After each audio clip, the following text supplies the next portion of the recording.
संगत क्या हाल है? ठीक हो तो देसी ठीक उम्मीद करके मैंने बड़ा ठीक हो खुशहाल है। मैं ना लाई खाना आज बेटे अपने घाह ਨੂੰ ਪਾਣੀ ਤੇ ਇਹ ਮੈਂ ਚਾਹ ਵੀ ਪੀਂਦਾ ਖਾਣਾ ਤੇ ਨਾਲ ਪਾਣੀ ਲਾਈ ਖਾਣਾ ਤੇ ਕਿਸ ਨੂੰ ਚਾਹ ਇਸ ਵਜ੍ਹਾ ਤੋਂ ਨਾਲ ਪੀਂਦਾ ਖਾਣਾ ਬਈ ਇਹਦੇ ਕਿਆਰਾ ਦੇਖਣਾ ਹੈ ਨਾ ਲੋੜ ਵੰਦੇ ਹਰ 2 ਮਿੰਟ ਬਾਅਦ मिट्टी है ना फ्लड डाली रेतली क्यारा लोड वंदे देखना है कितना भरा हुआ है ते कितना बाकी रहा अद्धा भरी गए थे अद्धा बाकी रहा मैं मछली चाय नाल पींदे मैंने तो क्यारे देख लिए थे जी फुल माशाल्लाह सोना निकला खड़े थे बहुत साइड से हुण मैं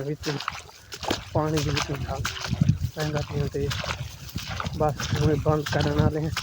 जेड़े लगे हुए पानी के कल पे पानी कितों और लाग मिल जाए अल्लाह।